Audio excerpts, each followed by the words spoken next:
वजीर आजम नरेंद्र मोदी आज रात 8 बजे कौम से करेंगे खिताब। लॉकडाउन के बाद वजीर आजम कौम से कर रहे हैं वक्फे वक्फे से खिताब।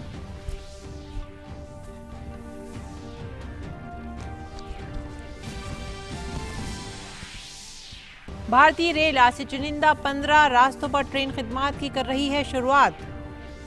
शार्मिक स्पेशल ट्रेनों के अलावा चलेंगी 15 जोड़ी खुसूसी गाड़ियां। इन ट्रेनों के लिए सिर्फ IRCTC की वेबसाइट पर ऑनलाइन ही बुक कराए जा सकेंगे टिकट। शार्मिक एक्सप्रेस ट्रेन के जरिए मुल्क के मुख्तलिफ हिस्सों में फंसे मुहाजिर मजदूर पहुंच रहे हैं अपने घर। 513 शार्मिक स्पेशल ट्रेन के जरिए 6 लाख से ज्यादा मजदूरों को उनकी मंजिल तक पहुंचाया गया।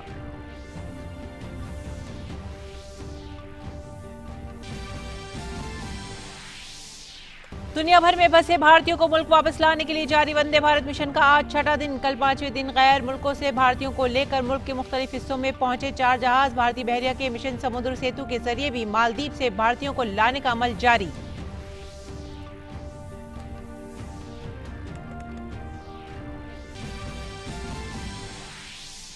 भारत में कोरोना मामलों की सेहतयाबी की शरह बढ़कर हुई 31.15%।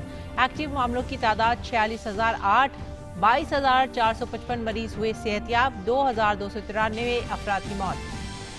दुनिया भर में कोरोना के एक्टिव मामलों की तादाद 41,71,000 से ज्यादा। 2,85,000 से ज्यादा अफराद की मौत। अमरीका में कोरोना से 80,000 से ज्यादा अफराद हलाक। बरतानिया, इटली, स्पेन और फ्रांस बुरी तरह से मुतासिर।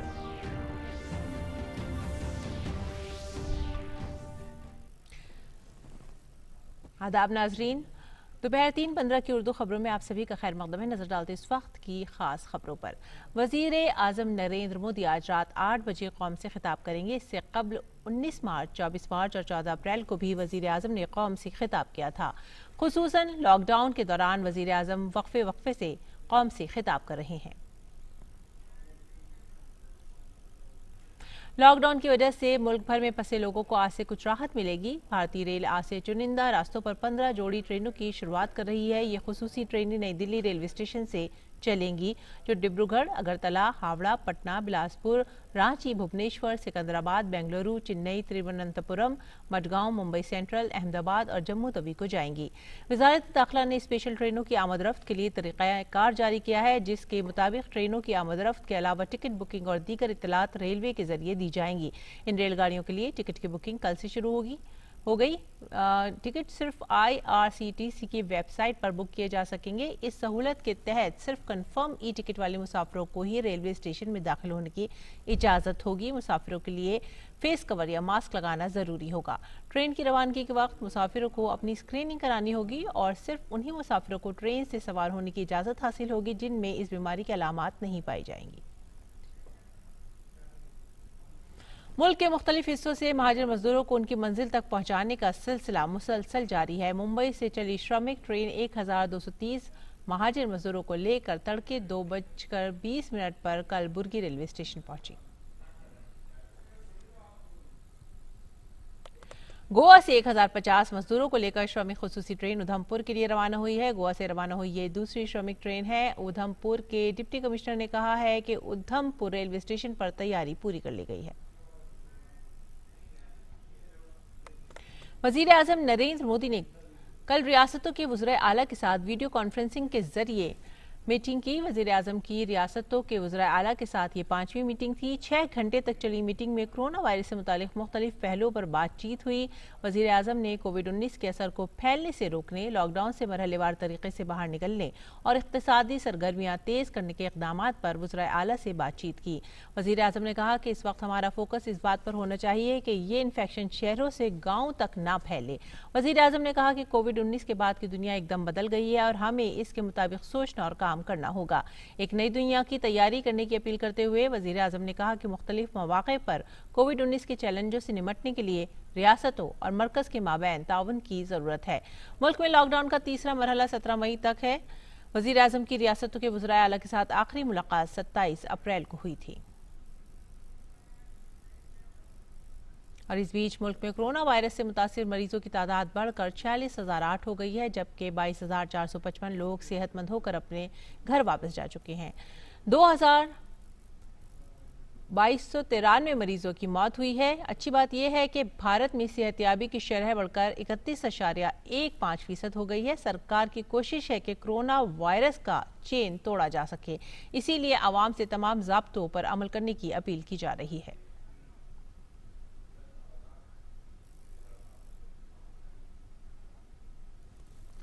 वजारत दाखिला ने चुनिंदा स्पेशल ट्रेनों की आमदरफ्त के लिए तरीक़ाकार यानी SOP जारी की है। इन रेलगाड़ियों में रिजर्वेशन टिकट सिर्फ IRCTC की वेबसाइट पर दस्तयाब होंगे। रेलवे स्टेशनों पर वाकई टिकट बुकिंग काउंटर बंद रहेंगे और बुकिंग काउंटर पर प्लेटफॉर्म टिकट समेत कोई भी टिकट फरोख्त नहीं किया जाएगा। सिर्फ कंफर्म टिकट वाले मुसाफिरों को ही रेलवे स्टेशनों में दाखिल होने की इजाज़त हासिल होगी। मुसाफिरों के लिए फेस कवर या मास्क लगाना लाजमी होगा और ट्रेन की रवानगी के वक्त उन्हें अपनी स्क्रीनिंग करानी होगी। सिर्फ उन्हीं मुसाफिरों को ट्रेन में सवार होने की इजाज़त होगी जिनमें इस बीमारी की कोई अलामात नहीं होंगी।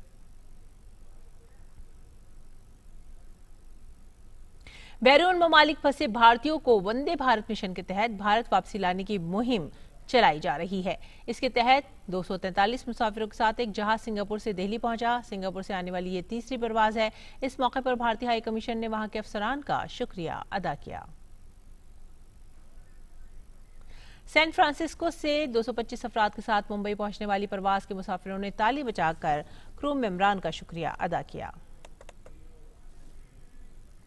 दूसरी जानिब दुबई से 177 भारतीयों को लेकर एयर इंडिया की फ्लाइट कोची पहुंची। इस तरह कल शाम ढाका से भी 107 भारतीय मुसाफिर एक तैयारी से मुंबई पहुंचे हैं।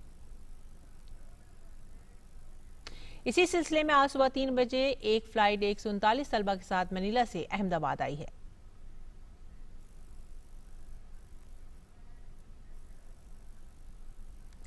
वंदे भारत मिशन के तहत आज एयर इंडिया बांग्लादेश में फंसे भारतीयों को लाने के लिए चौथा जहाज वहां से रवाना हो चुका है। इस खुसूसी प्रवास से 169 मेडिकल तलबा की वतन वापसी हो रही है।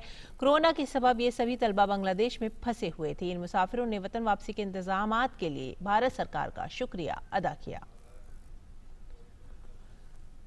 पीर को 104 भारतीय शहरियों को लेकर एयर इंडिया की तीसरी फ्लाइट ढाका से मुंबई पहुंची थी। इससे कबल 8 और 9 मई को भी 2 अलग अलग परवाजों के जरिए भारतीय शहरियों को बांग्लादेश से भारत लाया गया था।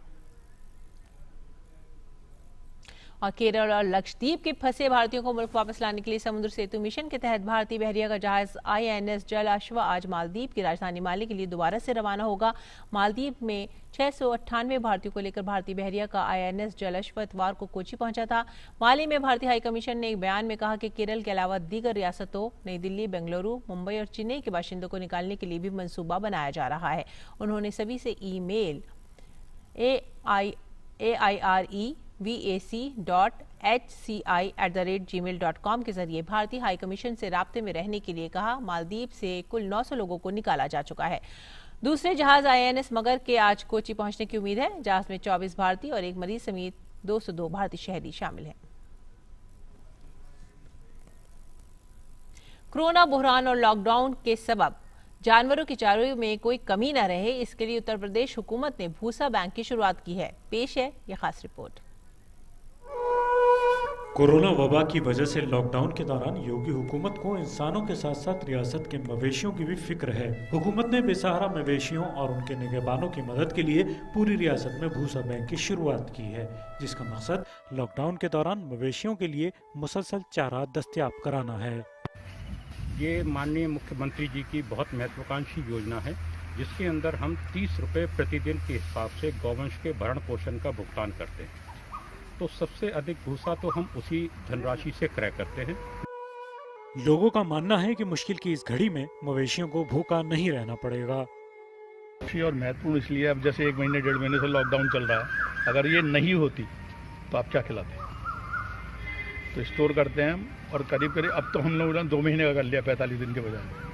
इस सीजन में गेहूं की कटाई भी हुई है, जिससे बड़ी तादाद में भूसा मिला है, जो दीगर दिनों के मुकाबले कम कीमत पर दस्तयाब है। ये स्कीम पैसे की बचत के साथ साथ मवेशियों को साल भर चारा भी आसानी से फराहम कराएगी।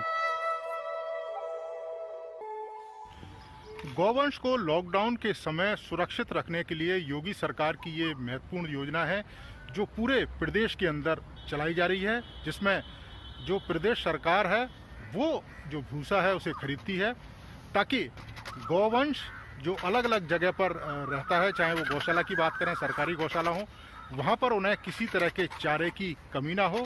और इसके साथ साथ ही बड़े पैमाने पर ऐसे लोग भी सामने आए हैं जो लोग दान देना चाहते हैं, तो उनके द्वारा भी जो चारा है और जो भूसा है वो सुरक्षित रखा जाता है एक तरह से भूसा बैंक में, ताकि उसका प्रयोग उन जानवरों के लिए किया जा सके जिनका कोई नहीं है। Neeraj Singh, DD news, Meerut. और अब बात अफवाहों पर लगाम लगाने की। कोरोना बुरहान के इस दौर में दूरदर्शन न्यूज़ लोगों तक मुसलसल सही खबरें पहुंचाने की मुहिम में मसरूफ है। इस ज़मीन में आज डेली एक्सेसियर नाम के एक न्यूज़ पोर्टल पर एक खबर में दावा किया गया कि लॉकडाउन की वजह से दिल्ली में फंसे जम्मू कश्मीर के तलबा से उनकी कॉलेज इंतजामिया ने घर वापसी के लिए बसों का खुद इंतजाम करने को कहा है। PIB फैक्ट चेक टीम ने जब इस दावे की हकीकत जानी तो पता चला कि यूनिवर्सिटी इंतजामिया ने कश्मीरी तलबा से घर वापसी के लिए खुद बंदोबस्त करने के लिए नहीं कहा। न्यूज़ पोर्टल की यह खबर पूरी तरह से फर्जी और बेबुनियाद है।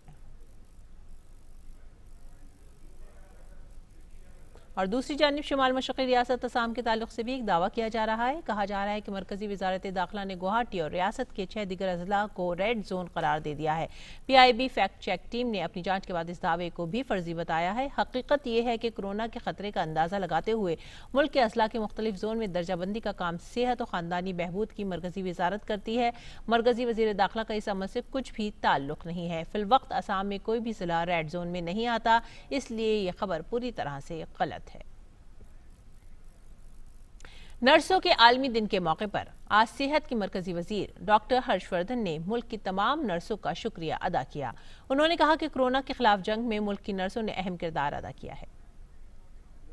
आज हमारी नर्सिंग प्रोफेशनल की बहनें हमारे अस्पतालों में, हमारी हेल्थ फैसिलिटीज़ में फ्रंट से लीड कर रही हैं। फ्रंट लाइन कोरोना वॉरियर्स की तरह अपने स्वास्थ्य को भी खतरे में डालकर वो काम कर रही हैं। कोविड के खिलाफ जो जंग चल रही है उसमें जो भी हम लोगों को सफलता अभी तक मिली है दुनिया के मुकाबले बेहतर सफलता, उसमें हमारी बहनों का बहुत बड़ा महत्वपूर्ण रोल है।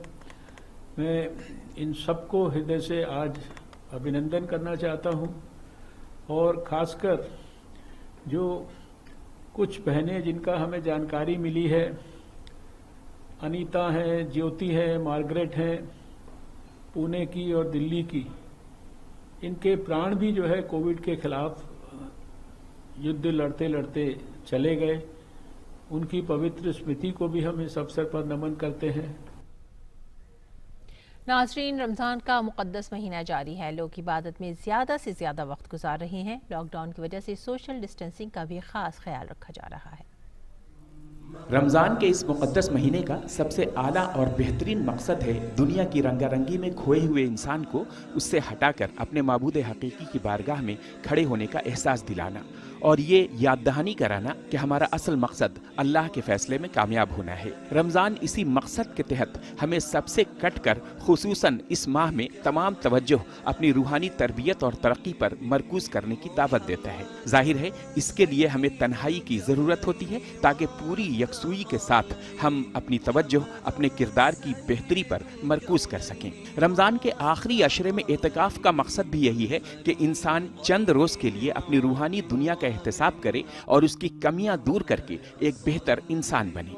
नाजरीन, अब अगर ये तन्हाई ऐसे वक्त में नसीब हो जब सोशल डिस्टेंसिंग के बहाने कोरोना वायरस की इस वबा के दौरान बाहर भी तन्हाई हो और घर में आप खुद गोशे तन्हाई के खास्तगार हों, तो अपने दिल से पूछिए कि ये मौका सोने पर सुहागा है कि नहीं। आपने बाहर के बखेड़ों से पहले ही खुद को बहुत हद तक अलग कर लिया है और अब घर में गोशे तन्हाई के तालिब हैं ताकि अपना रूहानी मुहासबा कर सकें। भला इससे बेहतर मौका और क्या हो सकता है कि कहीं आना न जाना। सिर्फ और सिर्फ ज़रूरत है अपने ऊपर तवज्जो देने की। अगर वाकई हम ऐसा कर लें तो रमज़ान के मुबारक महीने से फ़ायदा उठाकर लॉकडाउन ख़त्म होने के बाद हम एक ज़्यादा बेहतर इंसान नज़र आ सकते हैं। हमारे अंदर हमदर्दी और गमखारी का जज्बा परवान चढ़ सकता है। अलगर्ज ये कहा जा सकता है कि लॉकडाउन के दौरान उसके ज़ाब्तों पर अमल एक खारजी दबाव है, लेकिन हमारे लिए ये रहमत की शक्ल में सामने आया है, और वो भी रमज़ान में, जब हम खुद ही ऐसे मौके की तलाश में रहते हैं कि कहीं आना जाना कम हो और इबादत का वक्त ज़्यादा से ज़्यादा मिले। राशिद शमसी, डीडी न्यूज़ उर्दू खबरें। नाज़रीन, इसी के साथ वक्त हो गया आपसे विदा लेने का। शाम 5 बजे की उर्दू खबरों में एक बार फिर से हाजिर होंगे ताज़ा तरीन खबरों के साथ। तब तक के लिए आप हमारी पूरी टीम को दीजिए इजाज़त। आदाब।